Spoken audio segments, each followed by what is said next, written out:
See, not only did OKC get a future MVP in Shea, they got 5 first-round picks, which led to, what, a ton of depth. And we're seeing it every game they play.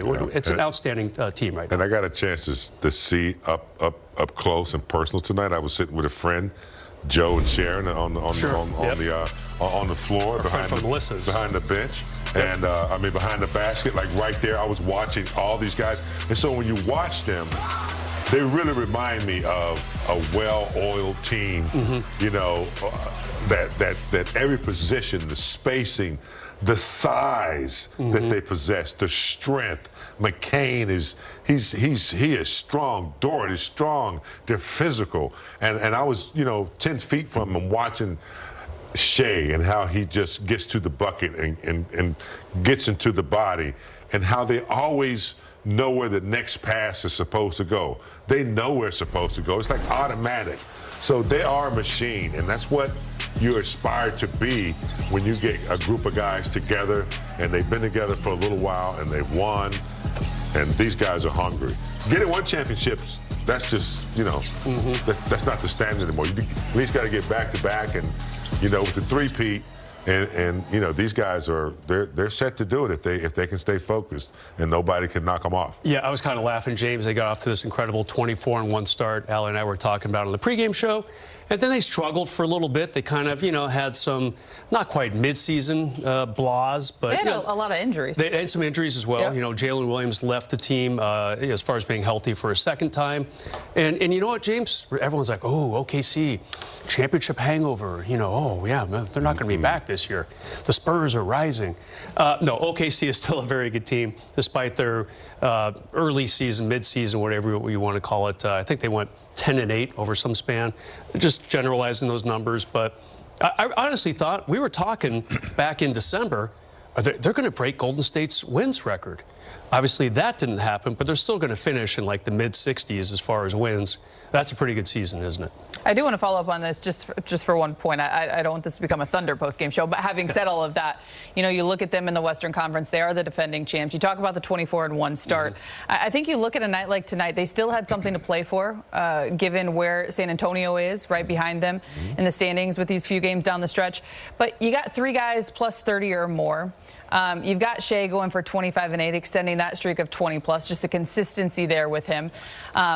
Big Game, you mentioned, in a day and age where you don't see a lot of back-to-backs, but a team, you used the word hungry. That's what this team said after they won their first championship, was that they weren't satisfied. Could you see them, and just the focus that they now have dialed back in as guys are healthy for them, running it back? You could see it, and you could feel it, and whoever substituted in, they just plugged it in and kept going. Offensively, they are just, almost unstoppable when this guy has the ball and they're spacing. But they're almost a better defensive team. They are physical. They're tough. They communicate. They clog up the paint. Harstein, he's a tough, physical guy, and then they have shot blockers with Holmgren, and they just get after you on the perimeter. They deny. If you throw soft passes, they're going to get steals. So they're locked in on defense, and they're locked in on offense, and they're locked in mentally. Like, I know what that looks like when you have championship, dreams and aspirations in your head.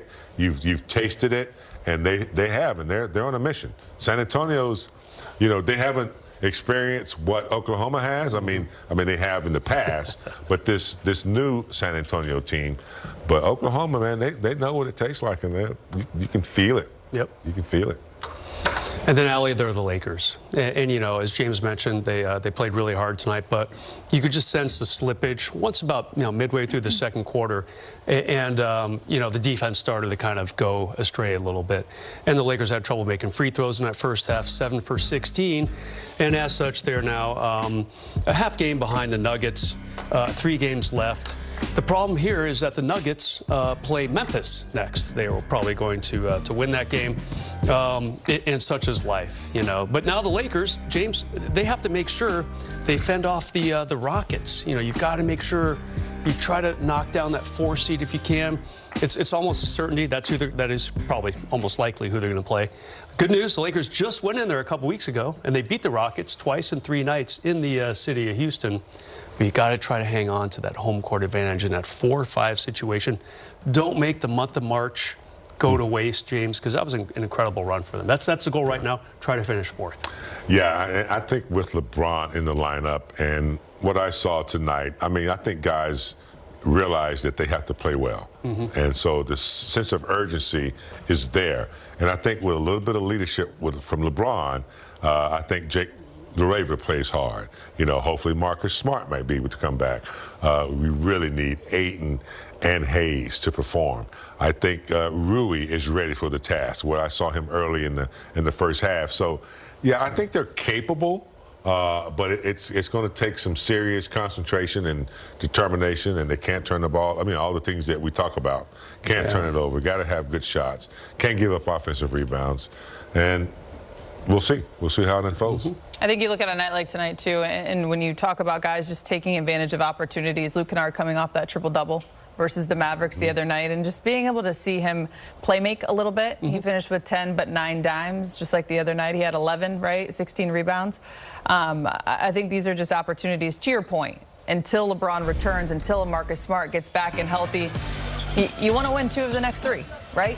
Yeah. That puts you in a good position. Yeah, you feel here down the stretch. And you got a back-to-back coming up Thursday, Friday with Warriors-Phoenix before you close it out with the Jazz. But plays and opportunities that Luke Kennard was able to take advantage of is a positive. Yeah, you know, I'll tell you what, the 16 rebounds he had last game against Dallas, no guard in the entire NBA has had more rebounds than that in any game. He's tied for first for the most rebounds. It's like, Luke Kennard, and this always happens. You know, I don't care who you are. You know, when a player gets acquired by the Lakers, there's always something you're like, oh, I didn't know he could do that. That's impressive. And for Luke, it's definitely the playmaking ability. 16 rebounds, probably a bit of an aberration. But then again, this is the guy, James, who broke all of LeBron's AAU records in the great state of Ohio. Allie definitely thinks it's great. And so he has some talent. This is not a guy who just fell out of a tree and is going to be in the NBA. He's a good player, no doubt about it. All I can say is, Luke, you owe us, big boy. You know, you came in here shooting a high percentage from 3, low volume shooting. We wanted more shots. You're giving us more shots. Now you're showing us that you got some ball handling skills. You can drop dimes. I love it. Yeah, he's a smart player. He's always been, you know, clever, and he's always been versatile. And tonight he showed it. But we're going to want to see more of it now. You know, I know when the guys come back, or, you know, we're not going to have Luka, we're not going to have, you know, Austin Reeves. So what he showed us tonight, we're going to need more of that with LeBron and, you know, with Austin, not Austin, but with Ayton and the rest of the crew. Because he can throw out. You're getting greedy, aren't you? You want more Canard. Yes. I don't mind his, you know, 3-point percentage going down a little bit. If he's dropping, you know, a few more threes, but his ball handling skills, his ability to be, you know, ambidextrous with both hands. He throws the lob. So I think he can adapt, you know, until we get the crew back. At this point, Bruce, I don't think we just want it. I think we need it. I think we need it from Luke Kennard. Time to hear from Coach JJ Redick, brought to you by your Toyota dealers. JJ, anything that you took out of tonight's game that you think could be a piece of something that you could utilize in these final 3? Yeah, I think for basically 18 minutes, we fought hard. I think we were tied 42-42. You know, we really tried to protect the paint tonight and put an emphasis on that with, you know, our shifts and our low man. And, you know, they hit 21 threes. Obviously, we don't want to give up 6 to Joe and 3 to McCain as lasers. Did do a good job there, and some of that was just, you know, poor closeouts. But yeah, I think, you know, the guys, they for the most part fought hard and put a lot into it. You know, we're undermanned right now, and it's important that, you know, everybody is trying to play the right way and play for the team. And I think, you know, certainly there was a number of guys that did some good things tonight. I thought, you know, right at his, you know, minute restriction, he made some mistakes, but he played hard. He had a lot of effort. And Jake was great defensively in his minutes. Luke again, with on ball with 9 assists. So Rui, making shots. Drew to start the game was great. So a lot of good things. Just with Canard, the on-ball stuff and just getting guys into good positions, getting them the ball, that level of playmaking is. Assuming, or at some point, if Austin and Luka remain out, even with Marcus Smart back, is there an additional way you can use Luke just based on what he's shown these last two? Yeah, we try to get him, off ball to on ball more tonight. Just because I think the toll the other night, having to bring it up, and obviously with OKC, it's a different pressure system with Caruso and Wallace and Dort. So try to get him off ball. We used Drew early. They made the adjustment. We tried to get other guys to bring the ball up in the second half with, frankly, limited success in terms of getting us organized. But I thought Drew did a good job for what we gave him prior to the game in our walkthrough of how we wanted to initiate offense with him bringing the ball up. He did a good job. What led to the exchange between you and Jared Vanderbilt early on in the second quarter? Just a confluence of things. Again, it's nothing personal with him. About normal stuff from my end. I think for all of us, being undermanned and we've got to scrap and claw. We've got to all be on the same page. We got to be great teammates. We got to all play hard. Called a timeout to get him out of the game, and he reacted. But again, normal interaction for me. What was he not doing in his shift then? What was he not doing? Yeah, to take him out. Again, it was a confluence of things, Dan. You guys were 14 of 31, I think, from the free throw line. Yeah. Tonight. And they were 21 of 41 from 3. There are controllables, there are uncontrollables. Yeah. Does that point to a mindset? Does that point to anything just kind of about where your team's head's at right now, kind of after the week it had? Yeah, I don't know where that sort of comes from.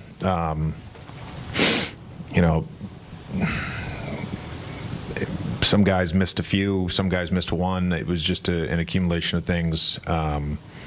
We've been a solid free throw shooting team all season. To follow one of that, I guess just what has been sort of like the emotional whiplash of like the guys that are on the court tonight, the Ruiz, the DeAndre Aytons, guys that a week ago were focusing for a push for really deeper in the playoffs to now kind of just sort of like treading water, I guess.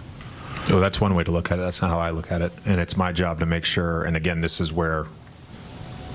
the way things started tonight. And, I just called the early timeout because Rui didn't do his job. And so took him out of the game. We've got to find 9 guys that are like all in on us fighting and willing to go out on the, whatever metaphor you want to use. I don't want to use a war metaphor in this time, but whatever you got to do to go out and fight and be all in on the team. We'll find the 9 guys. It's a great opportunity for us over the next 3 games to find those guys. JJ. Still habits to be built. Luke Kennard, Lakers, just cool to see. It sure is nice to be the big dog on campus. And they are. Yeah. Congratulations. Oh, what a great year. Saw him this. Indeed. Let's head back downtown. Drew Timme is speaking with Mike Trudell in the media. Hey, Drew, just starting out in that first half, you and Luke Canard just had a lot of two-man action that was resulting in good shots and kind of good offense. And I'm not sure you probably had a lot of time playing pick and roll and other such with him. How much were you guys able to kind of figure that out in advance, and how much did you just naturally play off each other? Yeah, I honestly just think it was all natural. I mean, obviously, like you said, we haven't really played much together, but, we both understand the game and spacing and stuff, and happen to be working really well together early and just creating offense for everybody. And then just zooming out a little bit, what has the messaging been from JJ and the coaching staff kind of to you and to the team just about what they're expecting right now through the tougher times in terms of injuries and what was the thing that you took out of that? Yeah, I mean, essentially, like, we got to battle. no matter who we have or don't have, we have to play hard. We have to compete. I mean, we're the Lakers. Like, there's a standard, you know, and we got to try our best to meet that every day and to continue to just keep working and, you know, finish strong ahead in the playoffs. So by any means necessary. What's it been like emotionally to handle this last week? Things are going really well at the end of March, and then suddenly all these injuries happen, and now this season feels like it's going to end much differently than you guys thought maybe only 7 days ago. I don't know. I mean, I've kind of been with the G League the past week and stuff, so I haven't really been around too much. But I mean, you know, we're just doing what we can. You know, it's everyone has a job to do, and you know, we just show up and do what we're told. You know, I mean, and that's the name of the game, right? So, you know, I mean, I haven't really been here, but I mean, still got dudes on the NBA. You know, obviously, you're missing your top 3 guys, but you got to find ways to still compete and battle, and you know, that's all we can do. Drew, that first quarter, it's probably not something that the Thunder were expecting. You know, you bringing the ball up, you scoring inside and outside. What did it feel like when you got back in there for your second shift, your third shift, and they obviously treated you like a threat, especially, you know, even as a guy bringing up and facilitating and starting the offense? Yeah, I mean, I'd say Lou Dort's known as one of the best defenders in the game, and I would say that's quite the compliment that, you know, they having him pick me up full court and stuff. I mean, I've been working a lot. You know, Coach Zach in South Bay's really been putting that on my plate to play point guard and bring the ball up a lot, and that's something that I've been working on a lot. And JJ is like, just do what you do there here, and you know, that I think, you know, Zach helped prepare me for this moment, and then, you know, I just think that's the ultimate sign of respect, you know, just acquiring that matchup, I guess, you know, and then putting a Dort on me. So it's pretty cool, I guess.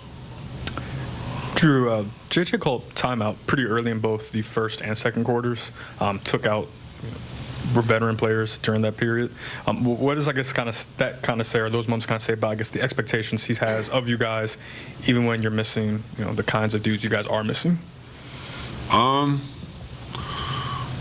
don't know. I mean, he's a coach. Like, he does whatever, you know, he thinks fits, and he can call a timeout whenever he wants and address whenever, you know what I'm saying? So just him being him. Last one. Drew, Timmy, I love the attitude there. Big game. At the end of the day, you got to go out. You got to control what you can control. For him, it's always about the work.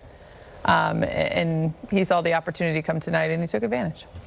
Yeah, it's called, you know, always being ready. Have your phone ready and always answer it. And, you know, you do live for these moments because you want to show the coach that, you know, in the future, if you need me, you know, I'm reliable. And I saw him a month or so ago. He came in. He's very fundamentally sound, doesn't make a lot of mistakes. And, you know, he's a player that can help you. He can shoot the 3, and you know, he has size. And I think, you know, given the opportunity, he's very, he doesn't make a lot of mistakes. That's what I want to say about him. And I just love his footwork, his range, his versatility, and his effort. So, played well tonight. Hey, James, he caught my eye back in January when he scored 21 against Portland. It's like, oh, okay, you know, this is the guy who was projected to be, you know, not much of a factor in the NBA, a little undersized for his position and his skill set, not great vert or anything like that, and agility. But I'll tell you what, he did what all big men should do, work on that outside shot. And we saw the product of that tonight, Allie. I thought he was good, especially in that first quarter, 4 for 4. Got the Lakers off to a much better start than they did a few days ago, and after that last first quarter against OKC. And James, you know, I like guys like this. Yeah. Unheralded, under the radar. Austin Reeves, a little bit more of a higher career arc than Timmy, but still. I think the comparison fits. A guy who wasn't supposed to be in the NBA in his mid-20s is currently starting for the LA Lakers. Even though they're shorthanded, he's still got to start tonight. He draws the first interview tonight. He's also the king of graphic tees. Don't forget, not too long ago, the sexual Tyrannosaurus shirt, and tonight it was the big Texan. So, I mean, he's a creative guy. Yeah, that's what he said. He's having fun. He says, I'm not really big into style, but I do love some graphic T-shirts. Lakers shorthanded in this one, but what an effort from the role players. Lakers lose to the Thunder, 123-87.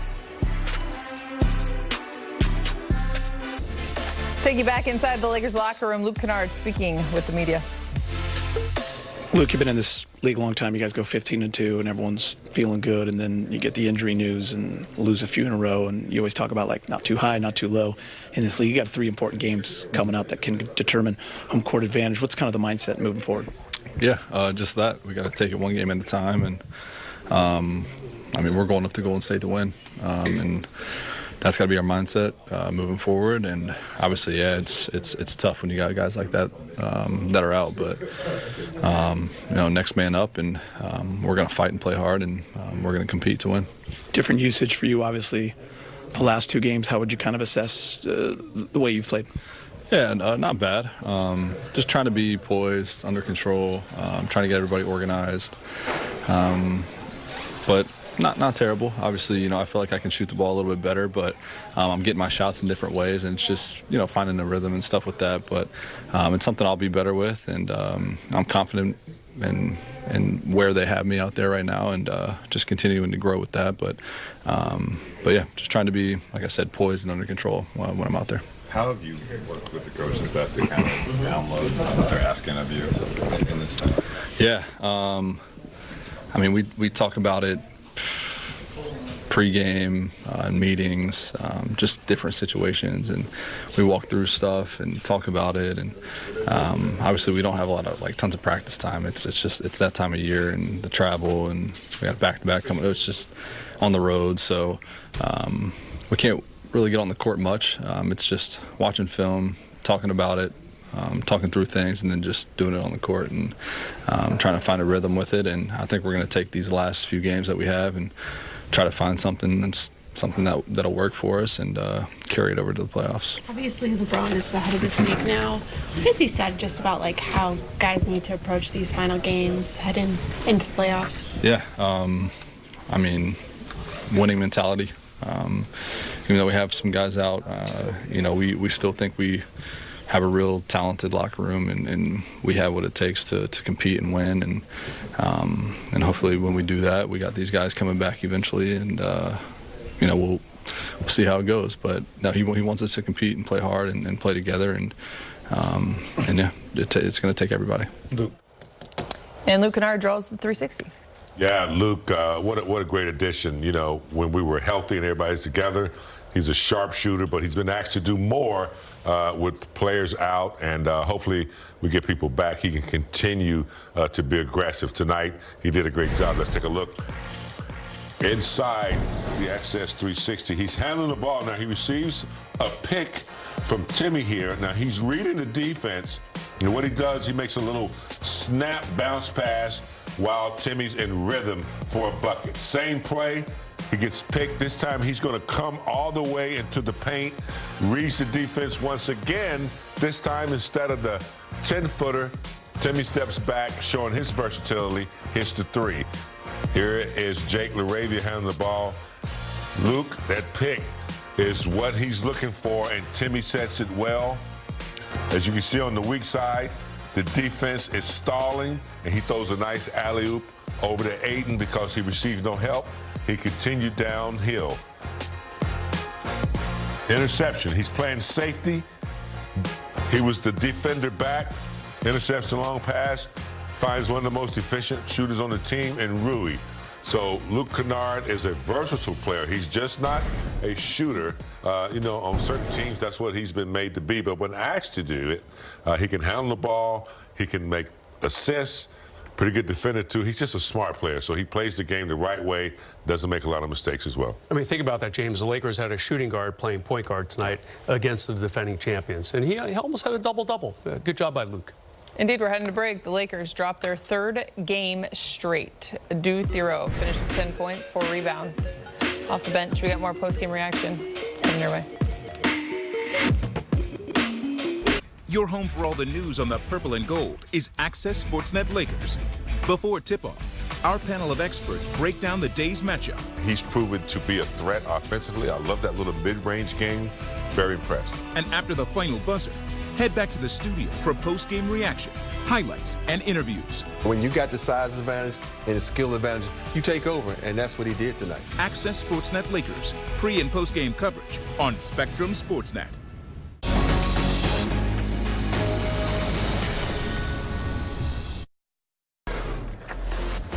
Let's check out the plays of the week, shall we? Brett did these all by himself, big game. So still tired from let's it. give him some help. Let's see a repeat. Number 10 in Dallas.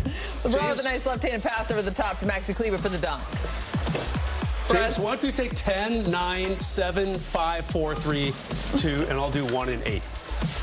All I know is LeBron with one hand lefty over the top for the slam. Jump ball, Brez. What's happening? Well, this is obviously a little play that the Cavs had drawn up. But no, LeBron has to come and ruin their fun.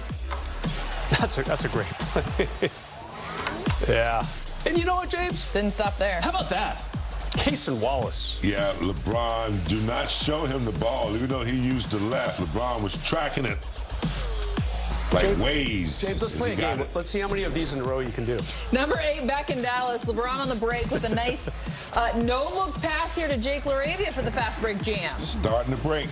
LeBron James out in open court, one of the best decision makers in the game. Over to Jake for the slam dunk. This Chick Hearn would say. Chick was the best. Number 7 in Oklahoma City. Vando takes the handoff and slams it over the big man, Brez. Yeah, you know what? He had a really good run in that game, and it was like, okay, he's probably going to work his way back into the rotation. He disappeared for about a month. That probably explains some of his frustration tonight. And he was solid in that fourth quarter, especially. It was a blowout, though. Number 6, big game, more big man jams. Yeah, nice over-the-top pass from Luke to LeBron. LeBron didn't even get two hands on it. A little tap pass. Did Magic used to do that for you guys? All the time. Yeah, that's over crazy. to Ayton, and it was just a high percentage shot for Ayton. I had to tell Ben that I knew this reference. Same game, number 5. LeBron gets a steal. Kennard running on the other end. LeBron catches the lob from Luke, and he throws it down like a Skywalker. Is that Star Trek, Allie? No. Star Wars. Okay, thank you.